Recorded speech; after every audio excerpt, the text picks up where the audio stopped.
नमस्कार, आप देख रहे हैं मेजबान न्यूज। मैं हूं आपके साथ पूजा सिंह। राम मंदिर दान का ये जो पूरा घोटाला हुआ है, इसके कितने राजदार हैं, ये एक एक करके जांच में सामने आता जा रहा है। अगर बात करें 8 आरोपियों की, उनसे पूछताछ की गई, उनसे तमाम चीजें जानने की कोशिश की गई और इसमें तमाम तरह की अपडेट्स भी आई है। किस तरीके से, अगर हम बात करें इन 8 आरोपियों की, इन्होंने 8 आरोपियों ने किस किस लेवल पर कितना कितना घोटाला किया है, एसआईटी जांच कर रही है और जांच में तमाम चीजें सामने आ रही हैं। अगर हम आपको बताएं कि इस पूरे मामले का जो मास्टरमाइंड है अविनाश शुक्ला बताया जा रहा है, जिसकी प्रॉपर्टी को गिराने की बात कही जा रही है, जो राम मंदिर दान के पैसों से इसने अपने घर बनाए, उस पर बुलडोजर चलाने की तैयारी है। इसकी निशानदेही पर और भी जगह से पैसे की बरामदगी की गई है। और इसी मसले पर चर्चा करने के लिए राजनीतिक विश्लेषक हमारे साथ जुड़ रहे हैं प्रोफेसर महेंद्र सिंह जी। प्रोफेसर साहब, आपका बहुत बहुत स्वागत है। अब तक की जो अपडेट इसमें आई है उसको देखते हुए आपका क्या कुछ कहना है, क्योंकि राम मंदिर जहां हमारी सभी की आस्था का केंद्र है, उस आस्था के मंदिर के अंदर इस तरह का घपला होना क्या कहता है, जांच कहां पहुंची है, ये तमाम चीजें थोड़ा आपसे जानना चाहूंगी। देखिए, निश्चित रूप से ये अत्यंत जो है खेदजनक स्थिति है। खासकर अगर हम जो है राम मंदिर के बारे में बात करें, जो राम भगवान मर्यादा पुरुषोत्तम श्री राम के प्रति जो लोगों की आस्था है उसके बारे में बात करें, तो ये अत्यंत दुखद और खेदजनक स्थिति है। लेकिन इसके बावजूद जो उत्तर प्रदेश के मुख्यमंत्री हैं योगी आदित्यनाथ जी ने, जब से इस घटना के बारे में एक जानकारी हुई, जिस प्रकार से उन्होंने एक तुरंत स्पेशल इन्वेस्टिगेशन टीम एसआईटी का गठन किया, उसके बाद उन्होंने लोगों को आश्वस्त करने के लिए अयोध्या धाम में एक रैली की और रैली में कहा कि साफ शब्दों में कि आपने 500 वर्षों तक भगवान राम को जो है किस प्रकार से अयोध्या में स्थापित किया जाए, उनके लिए भव्य मंदिर बनाया जाए, आपने प्रतीक्षा की, तो सिर्फ कुछ दिन और प्रतीक्षा कीजिए। और यही वजह है कि एसआईटी काम कर रही है, निष्पक्ष होकर काम कर रही है और तमाम जो आरोपी हैं और जिसको कोई भी माफ नहीं कर सकता, उनको कड़ी से कड़ी सजा होनी चाहिए, क्योंकि उन्होंने सिर्फ एक चोरी या डकैती नहीं की है, उन्होंने आम जनमानस की जो आस्था है, आम जनमानस का जो लगाव है, उनका जो प्रेम है, उनकी जो निष्ठा है, उनका जो भाव है भगवान राम के प्रति, उसको आघात पहुंचाया है, उसको ठेस पहुंचाया है। ये आघात पहुंचाने वाले हैं कौन? चंपत राय का कहना है कि उन्होंने कुछ नहीं किया है, चंपत राय के ऊपर उंगलियां उठ रही हैं। और जो टिन्नू यादव जो कि बहुत खास है चंपक राय का, उनका कहना है कि मतलब जो तमाम चीजें निकल कर आई हैं, एसआईटी का कहना है कि टिन्नू को जो है फ्री हैंड दे रखा था। तो फ्री हैंड देने का मतलब यह है कि आप जो मर्जी करो, आप घपला करो, आप भगवान के दरबार में हो, वहां पर आप काम कर रहे हो, श्रद्धालु आ रहे हैं, श्रद्धालु चाहे वो 50 पैसे भी दे, उसके अंदर निष्ठा है, उसकी श्रद्धा है, उसका प्रेम है, भगवान के प्रति समर्पण है। आपने कहीं ना कहीं इन तमाम चीजों के साथ घपला किया है, तो इसको कैसे आप कहेंगे? क्योंकि चंपत राय की भूमिका क्या है, थोड़ा उस पर भी मैं आपसे जानना चाहूंगी कि क्या चंपत राय को अभी तक, जो आज भी अगर हम बात करें, विनय कटियार जी का बयान आया है कि उसको जेल जाना पड़ेगा, तो ये सब चीजें कैसे देखते हैं? चंपत राय की पूरी भूमिका अपने आप में संदेह के घेरे में है, लेकिन अब तक किसी ने उसको कुछ नहीं कहा, ये लोगों का कहना है।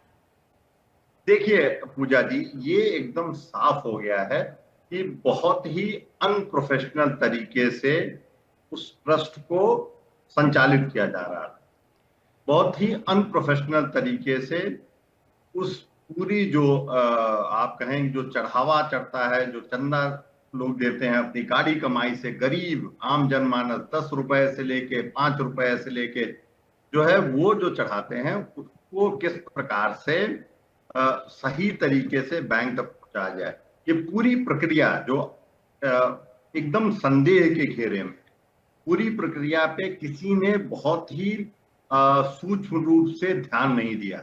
और बहुत ही किसको ध्यान देना अनप्रोफेशनल था? ट्रस्ट का जो पूरा कंट्रोल है तो सरकार के पास ही है। सरकार ने यही कहा था, उसमें आईएएस अधिकारी भी हैं। आप सरकार का कहना था कि उसमें भाई हमारे चुनिंदा लोग होंगे। तो ये ट्रस्ट किसी एक इंडिविजुअल के हाथ में नहीं है, किसी प्राइवेट एक बॉडी के हाथ में नहीं है। सरकार के लोग इसमें बैठे थे, फिर कैसे हो गया? हाँ, देखिए, निश्चित रूप से। और ये केंद्र सरकार ने इस ट्रस्ट का गठन किया था, जिसमें राष्ट्रीय स्वयंसेवक संघ के महत्वपूर्ण पदाधिकारी इस पूरे ट्रस्ट में हैं। और इसी वजह से ये और चिंता का विषय है। और अभी राष्ट्रीय स्वयंसेवक संघ के सरकारवा दत्तात्रेय होसबोले जी का बयान आया है, और उन्होंने भी ये साफ शब्दों में, कड़े शब्दों में दोहराया है कि किसी भी स्थिति में जो अपराधी है, जिन्होंने, जो आम जनमानस है, जो आम भक्त है भगवान श्री राम का, उनकी आस्था के साथ खिलवाड़ किया है, उनकी निष्ठा के साथ खिलवाड़ किया है, उनके साथ सख्त कार्रवाई की जाएगी। और निश्चित रूप से किसी ने भी, चाहे वो चंपत राय हो, चाहे अनिल मिश्रा हो, चाहे जो है वो राव हो, किसी ने भी उनको क्लीन चिट नहीं दी।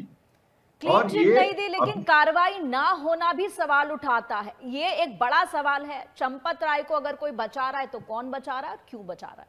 ये सवाल हर एक श्रद्धालु पूछ रहा है, हर एक श्रद्धा रखने वाला पूछ रहा है, हर एक आम जनमानस के लोग जो भगवान श्री राम के मंदिर में, भगवान श्री राम में आस्था रखते हैं, उन सभी का सवाल है कि भाई चंपत राय जिसके ऊपर उंगलियां उठ रही हैं, और आप ये समझिए कि जांच के दायरे में चंपत राय से पूछताछ की गई है, जांच के दायरे में आने वाले जितने भी लोग हैं उनमें टॉप मोस्ट तो जो है उनमें चंपत राय का नाम आ रहा है। फिर उनको बचाया क्यों जा रहा है, कौन इसके पीछे है, ये एक बड़ा सवाल है प्रोफेसर साहब। नहीं, देखिए, मुझे नहीं लगता है, और मैं ये आपके चैनल के माध्यम से कहना चाहता हूं कि जो लोग भी उत्तर प्रदेश के मुख्यमंत्री को जानते हैं, वो ये विश्वास करें, और उनको अटूट आस्था है कि जो भी दोषी होगा उसको सजा मिलेगी। जी, सजा मिलेगी, लेकिन सजा इस वक्त जो जांच के दायरे में है, जो 8 आरोपी इस वक्त जेल में है, पुलिस कस्टडी में, उनसे पूछताछ की जा रही है, तमाम चीजें निकल रही हैं, और ये कोई बाहर के लोग नहीं है, ये वही लोग हैं जो हमेशा चंपत राय के आसपास रहते थे, जो चंपत राय के डायरेक्ट कांटेक्ट में थे। चाहे टिन्नू यादव की बात करें, टिन्नू यादव, आप समझ सकते हैं कि टिन्नू यादव क्या कर रहा है। दिन रात जो चंपत राय के साथ व्यक्ति रहता हो, जो लगातार कांटेक्ट में रहता हो, वो क्या कर रहा है, क्या इस बात से बिल्कुल चंपत राय अनभिज्ञ रहे होंगे?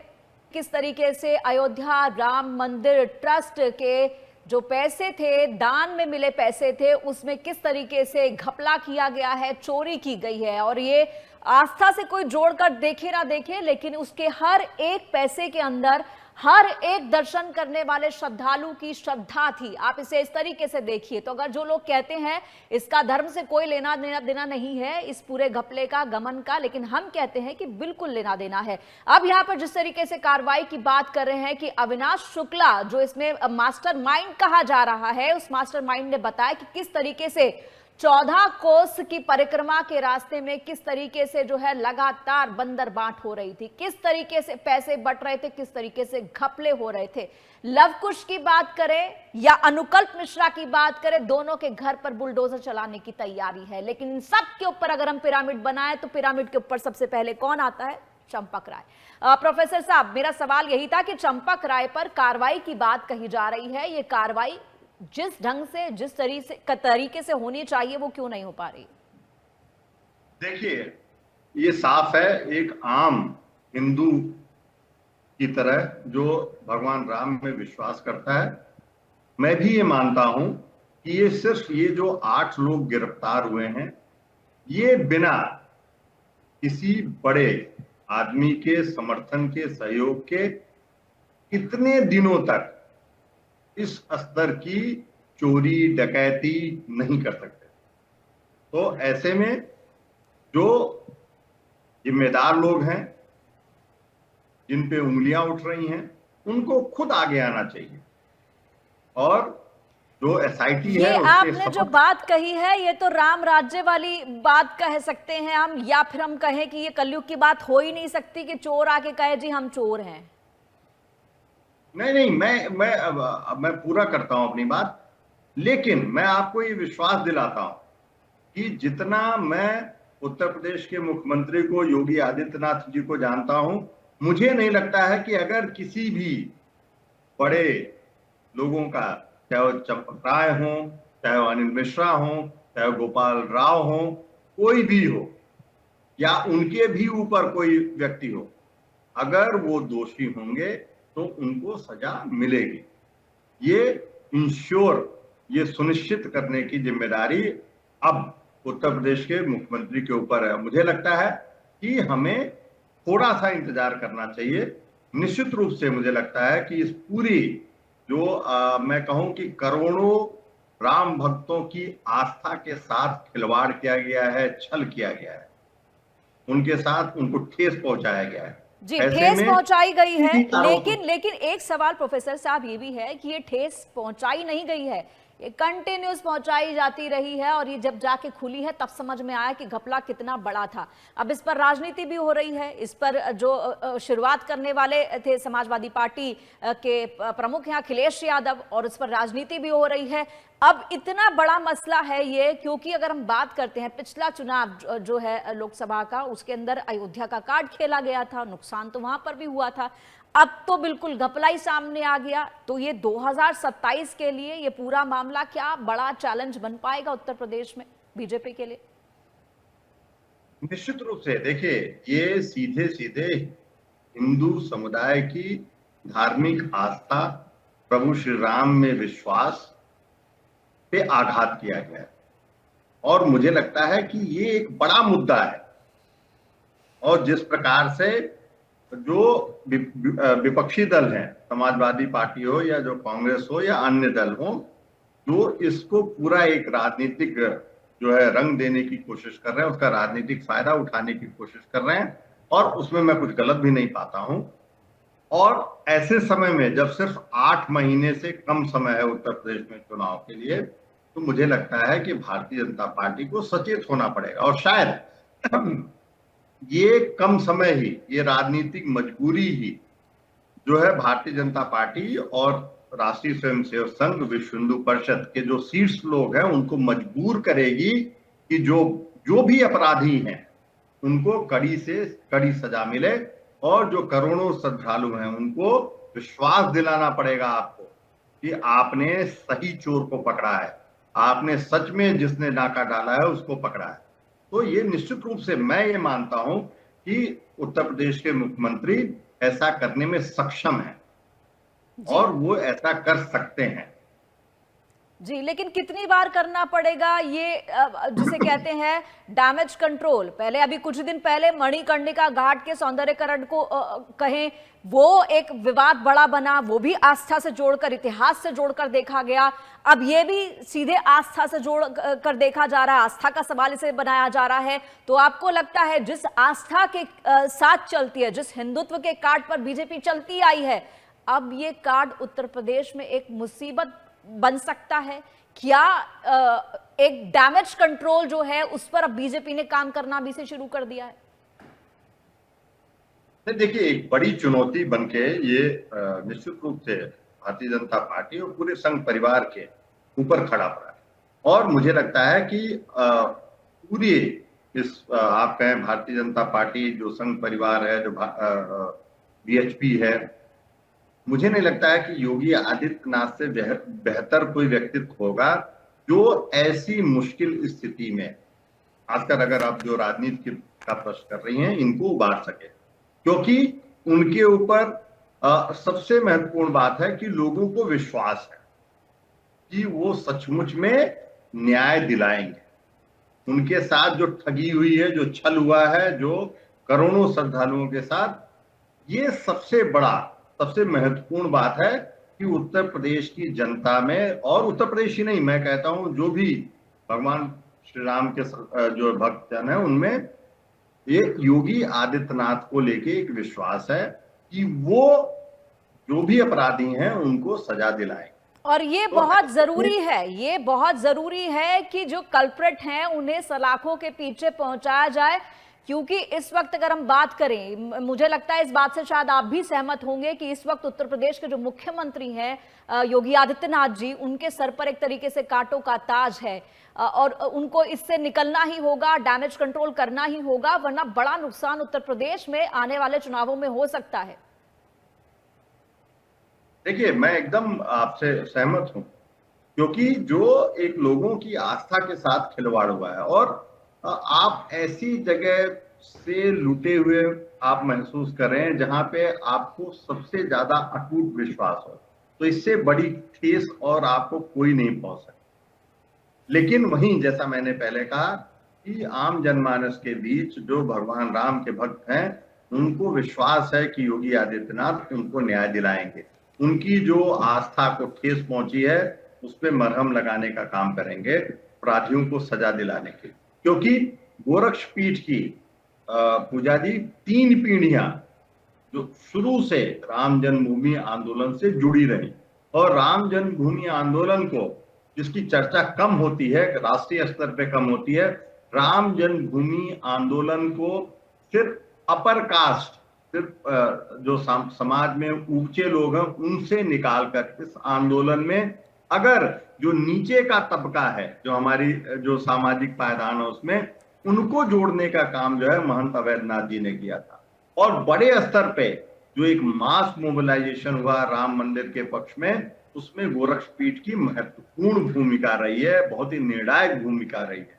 तो ऐसे में मुझे लगता है कि गोरक्षपीठ के महंत के रूप में और उत्तर प्रदेश के मुख्यमंत्री के रूप में योगी आदित्यनाथ जी के ऊपर एक बड़ा दायित्व है कि जो एक आस्था करोड़ों श्रद्धालुओं की जो राम भगवान प्रभु श्री राम के प्रति है, जो राम जन्मभूमि आंदोलन के प्रति है, जो गोरक्षपीठ के प्रति है, उसको कायम रखें, उसको बनाए रखने में। और ये तभी संभव होगा जब वास्तव में जो कल्प्रिट्स हैं, जो गुनाहगार हैं, ये सिर्फ जो पकड़े गए हैं, सभी को पता है कि ये प्यादे हैं, तो उनको सजा मिलेगी। जो वास्तव में जिनके अगर वो सीधे रूप से अगर वो इसमें संलिप्त नहीं है, तभी भी अगर उनकी नाकामयाबी रही है तो तभी भी उनको सजा मिलनी चाहिए। क्योंकि आपने इतने महत्वपूर्ण ट्रस्ट, इतने महत्वपूर्ण मंदिर के ट्रस्ट के जो है आप महत्वपूर्ण पदाधिकारी थे, आप सिर्फ ये कह के